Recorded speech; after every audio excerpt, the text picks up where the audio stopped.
Let's talk to James in Glasgow on the Chilcot inquiry. James, fire away. Good evening, George. How are you? Very well, sir. Very well. Thank you. I'm just a first-time caller. Great. Take your time then. Don't worry. Thank you very much.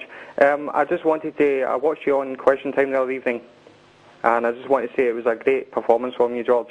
Thanks a lot. First of all, I want to speak about the letters from the Prime Minister Tony Blair to President Bush. Yes, I think that's the ones that were not being allowed to see in this so-called public inquiry. Yes, the ones that are being censored by the British government and the US government. I think these letters are pivotal to the inquiry, George, and I think that the British government has clearly been leaned upon. I think that the US government, both President Bush, Secretary of State Rumsfeld, and other US officials have leaned upon the British government and said quite clearly that these letters have not to be released to the public. Well, it throws up a number of issues, James, doesn't it? First of all, the one I've just alluded to. It cannot be a public inquiry if important material, which the inquiry has but may not use, may not quote from, and above all may not tell us about. Oh, exactly. It cannot possibly be. It's one of the things I raised at the appointment of this so-called public inquiry. The other issues were that it had no power to compel anyone to appear before it. It had no power to place anyone under oath, so that if they lied, they faced criminal penalties. It had no power to demand documents, as we've now discovered. And above all, it had been told in advance that it may not find any person to be to blame for the disaster of the Iraq affair. I mean, George, if I can be honest with you, I mean, I think the revelations that these letters are not going to be made public, but the committee, the inquiry can see the letters, but the public can't see the letters, means that this inquiry is a whitewash. It's not a public inquiry, as you say, quite rightly, because people can't be compelled to come and give evidence. There's no sanctions for people who refuse to give evidence. Or lie.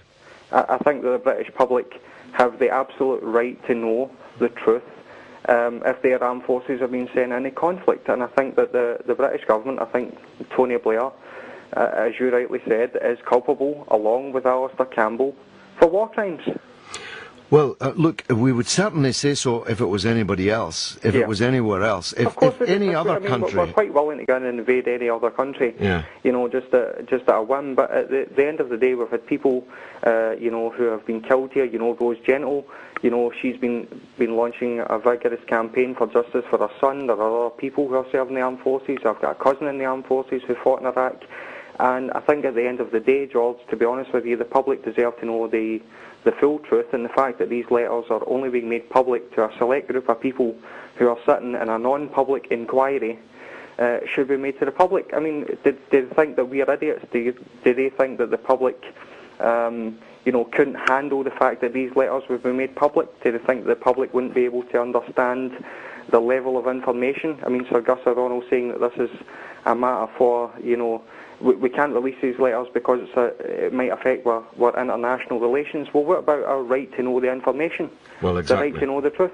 Exactly. It all boils down, I was thinking this today, James, and I'm going to put it to John Rentoul.